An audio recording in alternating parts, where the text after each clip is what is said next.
Hello friends, मैं मनीष सिंह आप सभी का एक बार फिर से स्वागत करता हूं अपने YouTube channel exam warriors by Manish Singh पर, जिसमें हम आज फिर से टॉप 10 करंट अफेयर्स के क्वेश्चंस लेके आए हैं जो आपके किसी भी एग्ज़ाम्स की आप तैयारी कर रहे हो। जैसे आप आईएएस की तैयारी कर रहे हो या पीसीएस की तैयारी कर रहे हो या किसी भी वनडे एग्ज़ाम्स की तैयारी कर रहे हो। तो चलिए हम शुरू करते हैं आज के टॉप 10 करंट अफेयर्स के क्वेश्चन कौन कौन से हैं। चलिए तो पहला क्वेश्चन हम उठाते हैं। पहला क्वेश्चन की तरफ हम बढ़ते हैं। पहला क्वेश्चन है आपके स्क्रीन पे, निम्नलिखित में से किस देश ने कोरोना की सिंगल डोज वैक्सीन बनाने में कामयाबी हासिल कर ली है। और आपके ऑप्शंस हैं, पहला ऑप्शन है नेपाल, दूसरा पाकिस्तान, तीसरा रूस और चौथा भारत। क्वेश्चन एक बार फिर से आप समझने की कोशिश करें। जैसे कि आपको पता है कि हमारे देश में अभी तक या और भी यूरोपियन कंट्री हैं या यूएस हो, वहाँ पे अभी जो कोरोना के लिए वैक्सीन दी जा रही हैं वो डबल डोज वैक्सीन दी जा रही हैं। जैसे कि इंडिया में भी पहले 45 प्लस वालों को वैक्सीन दिया गया, अब सरकार ये कोशिश कर रही है कि 18 प्लस वालों को भी दिया जाए वैक्सीन। तो अब यहाँ पे प्रश्न ये है कि ये सिंगल डोज वैक्सीन बनाने में कामयाबी हासिल करने वाला ये देश कौन सा है। हमारे यहाँ या और भी देशों में आपने देखा होगा कि पहला वैक्सीन लेने के बाद दूसरा वैक्सीन करीब 28 या 30 दिन के अंतराल पे लिया जाता है। उसके बाद हम अपने आप को सुरक्षित महसूस कर सकते हैं। तो यहाँ पे प्रश्न के अनुसार निम्नलिखित में से कौन सा वो देश है जो सिंगल डोज वैक्सीन बनाने में कामयाबी हासिल करने की घोषणा की है। तो ऑप्शंस आपके सामने हैं, नेपाल, पाकिस्तान, रूस और भारत। तो दोस्तों आप गेस करें कि कौन सा आंसर सही होगा। इसमें सही आंसर है रूस। ठीक है दोस्तों, इन चारों देशों में सही आंसर रूस है जिसने सिंगल डोज वैक्सीन बनाने में कामयाबी हासिल की है। अब हम इसकी व्याख्या की तरफ बढ़ते हैं। इस वैक्सीन का जो नाम है, आपने स्पुतनिक का नाम सुना होगा। स्पुतनिक नाम से काफ़ी शोध और ये जो सैटेलाइट वगैरह भी छोड़े जाते हैं रसिया में। जैसे रसिया के जो अंतरिक्ष यात्री होते हैं उन्हें कॉस्मोनॉट्स कहा जाता है, अपने यहाँ एस्ट्रोनॉट्स कहा जाता है। तो स्पुतनिक नाम आपको जाना पहचाना लगेगा। और इस वैक्सीन का नाम है, जो सिंगल डोज वैक्सीन बनाने का जो दावा किया जा रहा है रसिया की तरफ से, उसका नाम है स्पुतनिक लाइट। ये आपको ध्यान रखने की बात है किसी भी एग्ज़ाम्स में। इस कोरोना काल में जो भी एग्ज़ाम्स कंडक्ट होंगे, जब माहौल सही हो जाएगा और पेपर जब कंडक्ट किया जाएगा, तो इसमें स्पुतनिक लाइट जो सिंगल डोज वैक्सीन जो पहली बार बनाने में कामयाबी हासिल करने का दावा जिस देश ने किया है उसका नाम रूस है और वैक्सीन का नाम है स्पुतनिक लाइट। और इसके साथ यह भी दावा किया जा रहा है कि ये वैक्सीन लगभग 80% असरदार है। यह उसी स्पुतनिक फैमिली की नई वैक्सीन है जिसका अभी यूरोप और अमेरिका को छोड़कर दुनिया के 60 देशों में इस्तेमाल हो रहा है। भारत भी स्पुतनिक 5 को मंजूरी दे चुका है। भारत में भी स्पुतनिक 5 की खेप आई है, जैसा कि आप न्यूज़पेपर्स या न्यूज़ चैनल्स के माध्यम से आप अवगत होंगे कि स्पुतनिक 5 की मंजूरी भारत भी दे चुका है। तो यहाँ पे याद रखने वाली बात ये है कि सिंगल डोज वैक्सीन बनाने की पहली बार घोषणा रसिया ने किया और इसका नाम क्या है, स्पुतनिक लाइट। अब चलिए हम दूसरे प्रश्न की ओर बढ़ते हैं। दूसरा प्रश्न आपके स्क्रीन पे है, तमिलनाडु के नए मुख्यमंत्री के रूप में निम्नलिखित में से किसने शपथ ली। अभी हाल ही में 5 राज्यों और केंद्र शासित प्रदेशों में चुनाव संपन्न हुआ है, तो इसमें तमिलनाडु में भी चुनाव संपन्न हुआ है हाल ही में। इसमें आपके ऑप्शंस जो दिए गए हैं कि किसने तमिलनाडु में मुख्यमंत्री के रूप में शपथ ग्रहण की है। तो पहला ऑप्शन है के पलानी स्वामी, दूसरा है के स्टालिन, तीसरा है बनवारी लाल पुरोहित और चौथा है सरदार उज्जवल सिंह। तो आप इसमें गेस कीजिए कि कौन सा ऑप्शन राइट है जिसे आप आंसर के रूप में चुनेंगे। तो चलिए दोस्तों मैं बताता हूँ, इसका आंसर है के स्टालिन। ठीक है दोस्तों, तो इसमें आपको तमिलनाडु के नए मुख्यमंत्री के रूप में किसने शपथ ली है, तो आप याद रखिएगा के स्टालिन ने। अब इसके व्याख्या की ओर हम आते हैं। एम के स्टालिन किस पार्टी से संबंधित है? तो आपको याद रखना है ये डीएमके पार्टी से संबंधित है। डीएमके चीफ है ये एम के स्टालिन, जिन्होंने 7 मई 2021 को तमिलनाडु के अगले मुख्यमंत्री पद की शपथ ली है। उन्हें चेन्नई में राजभवन में गवर्नर बनवारी लाल पुरोहित, तमिलनाडु के गवर्नर कौन है? बनवारी लाल पुरोहित, जिन्होंने एम के स्टालिन को मुख्यमंत्री की पद और गोपनीयता की शपथ दिलाई है। और इनके साथ साथ 33 मंत्रियों को भी शपथ दिलाई गई। ठीक है दोस्तों, अब हम अगले प्रश्न की ओर बढ़ते हैं। अगला प्रश्न है हमारा, अगला प्रश्न है, हाल ही में किस देश ने ऑस्ट्रेलिया से व्यापार समझौते पर चल रही सभी गतिविधियों पर अनिश्चित काल के लिए रोक लगा दी है? प्रश्न एक बार फिर से पढ़े। हाल ही में किस देश ने ऑस्ट्रेलिया से व्यापारिक समझौते पर चल रही सभी गतिविधियों पर अनिश्चित काल के लिए रोक लगा दी है? वो कौन सा देश है जो ऑस्ट्रेलिया से व्यापारिक समझौतों पर चल रही सभी गतिविधियों पर अनिश्चित काल के लिए रोक लगा दी है? आपके ऑप्शन है आपके स्क्रीन पे। पहला नेपाल, दूसरा भारत, तीसरा चीन और चौथा है रसिया। तो इसमें जो सही आंसर है दोस्तों वो होगा चाइना, चीन। अब हम इसके व्याख्या की ओर बढ़ते हैं। चीन ने हाल ही में ऑस्ट्रेलिया के साथ महत्वपूर्ण आर्थिक बातचीत को अनिश्चित काल हेतु स्थगित कर दिया है, जो दोनों देशों के बीच बढ़ती कूटनीतिक दरार में नवीनतम है। देखिए, जैसा कि हम जानते हैं कि चाइना की पॉलिसी इंडिया के प्रति भी या अन्य देशों के प्रति भी, जैसे कि अभी कुछ महीनों पहले की ही बात है कि चाइना और अमेरिका में एक तरह से ट्रेड वार चल रहा था जब ट्रंप राष्ट्रपति थे अमेरिका के।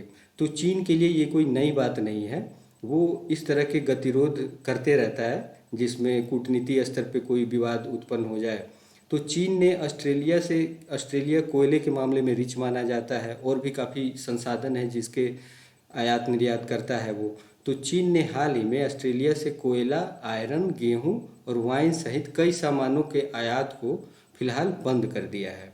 ये एक ट्रेड वार का ही रूप है, चेहरा है, जिसमें चाइना अपने हितों की अनदेखी नहीं करता और वो ज़्यादा से ज़्यादा अगले जो देश होते हैं जिनसे उनके व्यापारिक संबंध होते हैं उन पे दबाव बनाने की कोशिश करता है। ठीक है दोस्तों, तो इस तरह के अगर ऑप्शंस आपके सामने हो और कहीं पे जैसे कि कूटनीतिक मामलों में दरार आ रही हो या आर्थिक गतिविधियों में कोई भी कटुता की बात हो रही हो, उसमें अगर चाइना ऑप्शन है तो आप चाइना को सिलेक्ट करेंगे। ऑस्ट्रेलिया के विदेशी मामलों और व्यापार के विभाग के मुताबिक चाइना ऑस्ट्रेलिया का सबसे बड़ा व्यापारिक पार्टनर है और पूरी दुनिया में ऑस्ट्रेलिया जितना व्यापार करता है उसके अकेले 29% व्यापार को चीन से करता है। तो इस तरह से हमें देखने को मिल रहा है कि इन दोनों की इस आपसी मनमुटाव से दोनों को काफ़ी हानि होने वाली है। खास करके ऑस्ट्रेलिया पे इस पे ज़्यादा प्रभाव पड़ेगा। ठीक है दोस्तों, फिर हम अगले प्रश्न की ओर बढ़ते हैं। अगला प्रश्न है आपके स्क्रीन पे, निम्नलिखित में से किस देश ने 12 से 15 साल तक के बच्चों के लिए फाइजर की वैक्सीन को मंजूरी दे दी है? फाइजर एक दवा मैन्युफैक्चरिंग कंपनी का नाम है जो दवाइयाँ बनाती है, आपने नाम सुना भी होगा फाइजर का। तो निम्नलिखित में से किस देश ने 12 से 15 आयु वर्ग के बच्चों के लिए फाइजर की वैक्सीन को मंजूरी दे दी है? तो इसमें ऑप्शंस हैं आपके, पहला चीन, दूसरा कनाडा, तीसरा रसिया और चौथा जापान। तो इसमें आप बताओ कौन सा ऑप्शन सही होगा? तो इसमें जो सही आंसर है वो मैं आपको बताता हूँ। सही आंसर है बी, कनाडा। ठीक है दोस्तों, अब हम इसकी व्याख्या की ओर बढ़ते हैं। कनाडा ने 12 से 15 साल तक के बच्चों के लिए फाइजर की वैक्सीन को मंजूरी दे दी है। हमारे यहाँ अभी जो वैक्सीन को मंजूरी दी गई, पहले तो जैसे जो कोरोना वॉरियर्स थे उनको दी गई क्योंकि उनका काफ़ी अहम रोल था इस पेंडेमिक में, जो वो फ्रंट फुट पे आके लड़ाई लड़े जिससे लाखों जानें बच पाई हमारे यहाँ। उसके बाद हम 45+ वालों के लिए जो सीनियर सिटीजन्स आते हैं उनके लिए प्रावधान किया गया वैक्सीन का।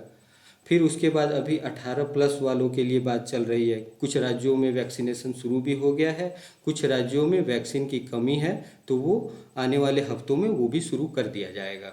लेकिन कनाडा में 12 से 15 आयु वर्ग के बच्चों के लिए भी फाइजर की वैक्सीन को मंजूरी दे दी गई है। बच्चों के लिए मंजूरी पाने वाला यह दुनिया का पहला कोरोना वैक्सीन है।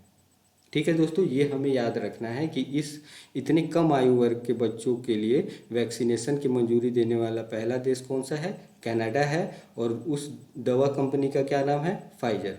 इससे पहले यह वैक्सीन 16 से ज़्यादा उम्र वालों को लगाई जा रही थी। ठीक है दोस्तों, कनाडा में यह वैक्सीन 12 से 15 साल तक के बच्चों को लगाए जाने का प्रावधान है। ठीक है, अब हम अगले सवाल की ओर बढ़ते हैं। अगला क्वेश्चन है हमारा, पांचवा क्वेश्चन क्या है? किस राज्य सरकार ने हाल ही में कोरोना रोगियों के लिए आयुर्वेदिक टेलीमेडिसिन सुविधा शुरू की है? नीचे हमारे स्टेट्स के नाम दिए गए हैं। जो पहला ऑप्शन क्या है? पंजाब, दूसरा केरल, तीसरा कर्नाटक और चौथा हरियाणा। ठीक है दोस्तों, तो आप बताओ इसमें कौन सा आंसर सही होगा? वह राज्य जो हाल ही में कोरोना रोगियों के लिए आयुर्वेदिक टेलीमेडिसिन सुविधा की शुरुआत की है। ठीक है दोस्तों, टेलीमेडिसिन टर्म से आप क्या समझते हो? जैसे कि टेलीमेडिसिन से हम घर बैठे कहीं देश विदेश से चिकित्सा सहायता या परामर्श ले सकते हैं। तो ये आयुर्वेदिक रूप से इसको मान्यता दी गई है। और वो कौन सा स्टेट है? वो स्टेट है हरियाणा। इसका सही आंसर है हरियाणा। ठीक है दोस्तों, अब हम इसकी व्याख्या पढ़ लेते हैं।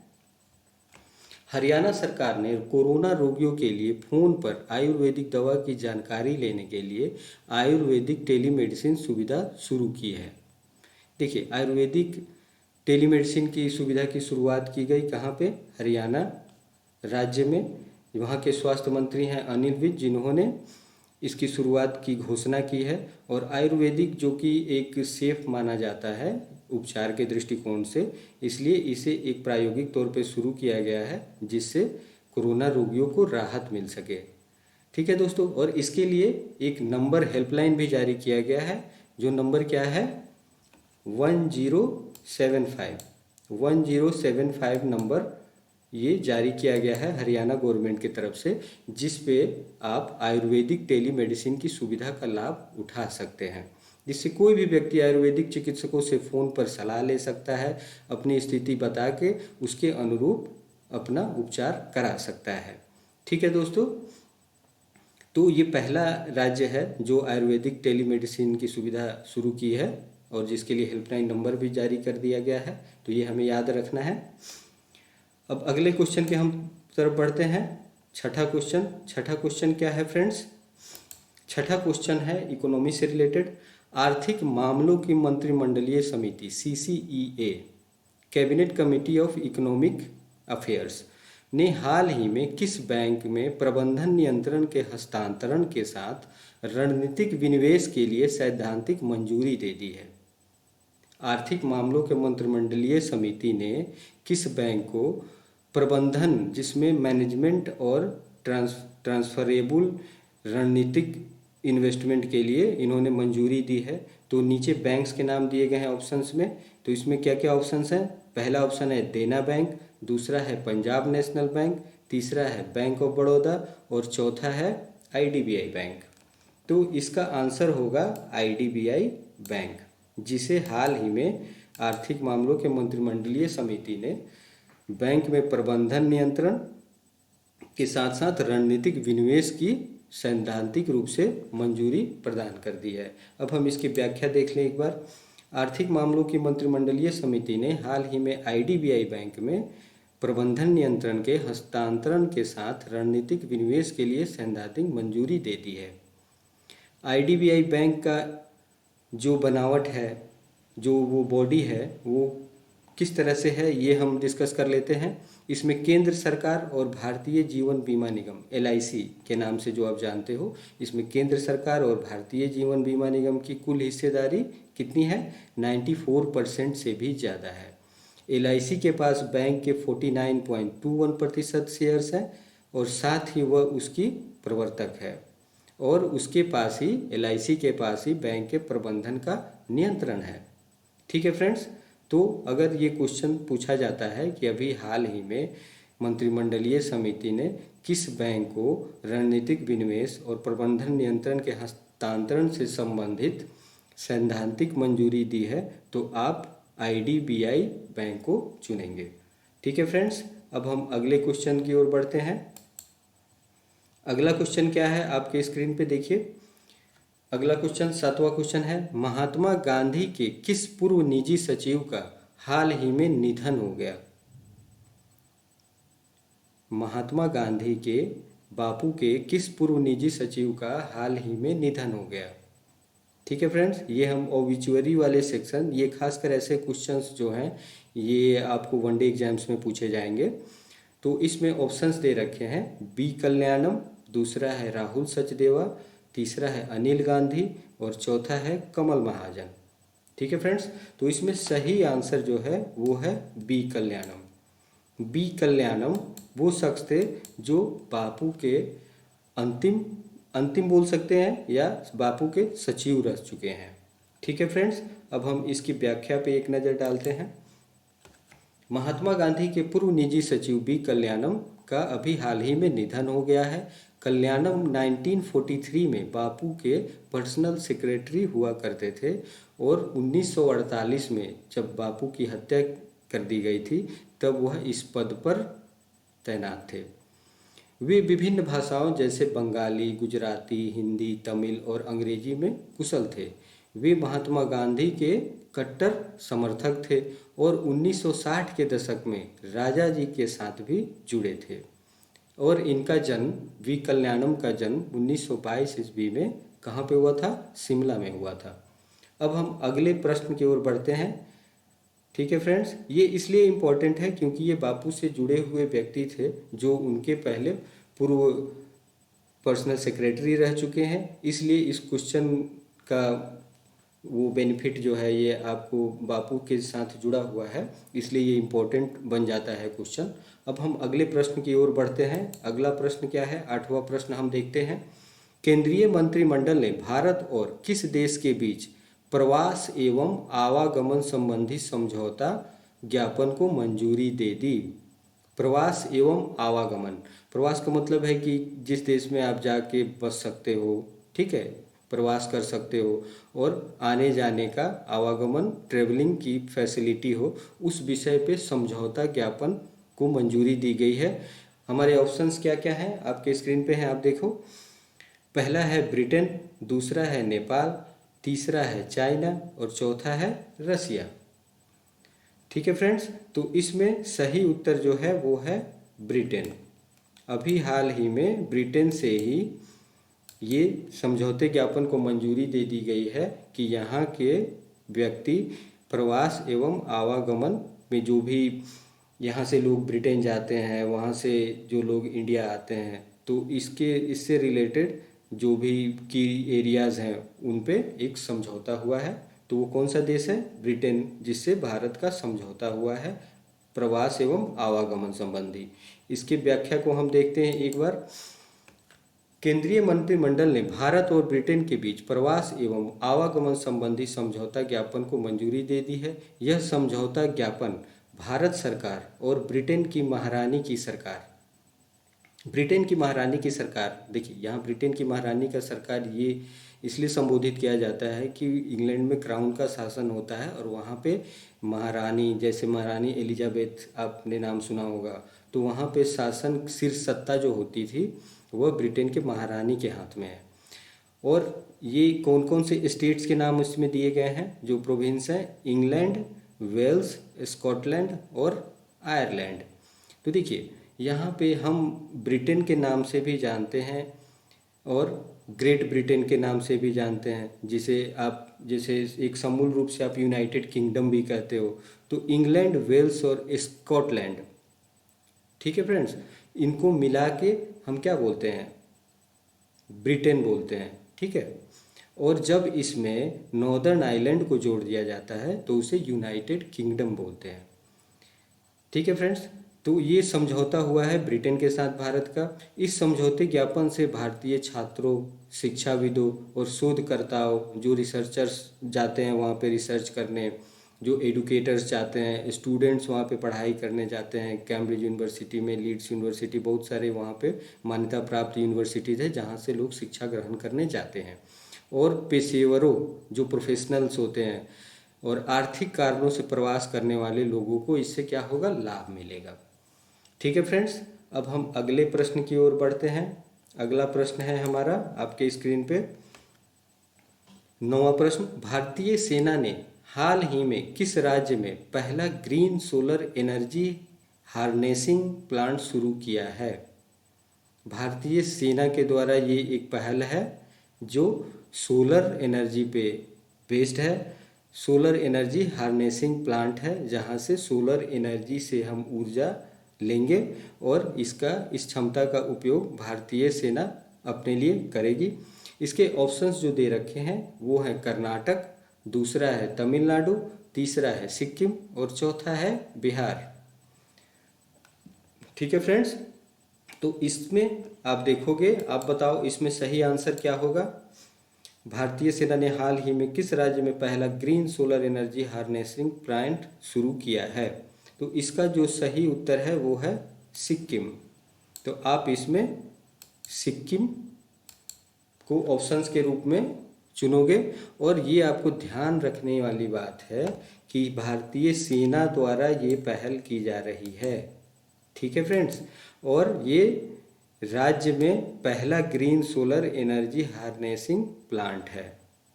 ठीक है, ये पहला green solar energy harnessing plant है और वो किस स्टेट में है? वो है सिक्किम में।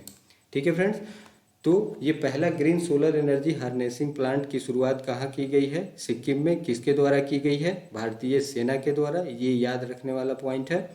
इसे भारतीय सैनिकों को लाभ पहुंचाने के दृष्टिकोण से लॉन्च किया गया है।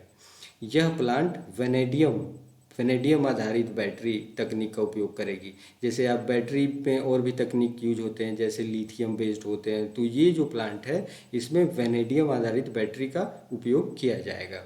इसे 16,000 फीट की ऊंचाई पर बनाया गया है और इस प्लांट की क्षमता है 56 किलोवाट। ठीक है दोस्तों, 56 केवीए इसकी क्षमता है और ये सिक्किम में भारतीय सेना द्वारा पहला green solar energy harnessing plant शुरू किया गया है। ये आपको याद रखना है।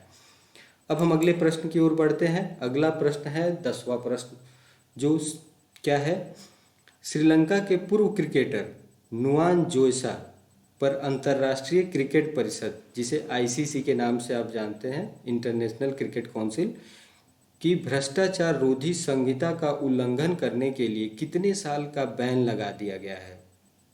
ये श्रीलंका के पूर्व क्रिकेटर हैं जिनको बॉलिंग कोच नियुक्त किया गया था श्रीलंका टीम के लिए। तो हमारे ऑप्शंस क्या हैं? पहला ऑप्शन है 5 साल, दूसरा है 3 साल, तीसरा है 4 साल और चौथा है 6 साल। तो नुआन जोइसा जो बॉलिंग कोच हैं किस देश के? श्रीलंका के, उन पर 6 साल का प्रतिबंध आईसीसी ने लगा दिया है। ठीक है फ्रेंड्स, श्रीलंका के पूर्व क्रिकेटर नुआन जोइसा पर अंतर्राष्ट्रीय क्रिकेटर परिषद ने भ्रष्टाचार रोधी संहिता, देखिए आईसीसी जो है एक ये गवर्निंग बॉडी है, कॉन्स्टिट्यूशनल बॉडी है जो स्पोर्ट्स से रिलेटेड है और ये विभिन्न देशों के जो टीम्स होते हैं उनका एक शीर्ष संस्था है जो सबके लिए एक आचार संहिता बनाती है जिसका पालन सभी देशों को करना होता है। और कहीं भी उस आचार संहिता में टैंपरिंग देखी जाती है तो उसके विरुद्ध इनको एक लीगल रूप से कार्रवाई करने का अधिकार भी होता है। तो इस तरह से नुआन जोइसा जो श्रीलंका के पूर्व क्रिकेटर थे और वो अभी बॉलिंग कोच, गेंदबाजी कोच के रूप में नियुक्त किया गया था उन्हें कब? 2015 में। उन्हें भ्रष्टाचार विरोधी संहिता के उल्लंघन के मामले में दोषी पाया गया और उन पर बैन लगा दिया गया। और ये बैन कितने सालों के लिए लगा दिया गया? 6 सालों के लिए। ठीक है फ्रेंड्स, तो अभी हमने 10 प्रश्नों का जिक्र किया जो आपके एग्जाम पॉइंट ऑफ व्यू से काफ़ी इम्पोर्टेंट थे। इसी तरह से हम रोज़ 10 प्रश्नों पे चर्चा करेंगे जो आपके एग्ज़ाम ओरिएंटेड क्वेश्चंस होंगे जो करंट अफेयर से पूछे जाते हैं। तो इसके लिए आप हमारे YouTube channel exam warriors by Manish Singh के साथ जुड़े रहिए और हम रोज़ 10 नए नए प्रश्नों पर चर्चा करेंगे जो डैम श्योर एग्जाम्स में पूछे जाएंगे। अलग अलग सेक्शन से होंगे, स्पोर्ट्स से होंगे, इकोनॉमी से होंगे, नेशनल अफेयर से होंगे, इंटरनेशनल अफेयर से होंगे। और हमारी पूरी कोशिश रहेगी कि आपको इसे सरल शब्दों में समझाया जाए जो आपको याद रहे और आप अपने एग्जाम में अच्छा परफॉर्म कर सको।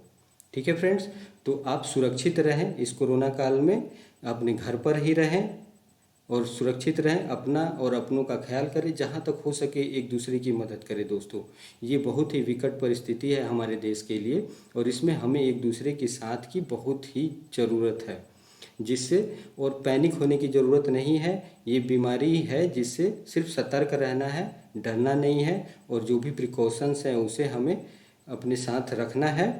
और हाँ, एक बात और मास्क लगाना बिल्कुल ना भूलें जब भी आप बाहर निकले। ठीक है फ्रेंड्स, तो फिर कल मिलते हैं इसी सेक्शन में, इसी सेगमेंट में करंट अफेयर के 10 क्वेश्चंस के साथ exam warriors by Manish Singh YouTube channel पे। धन्यवाद।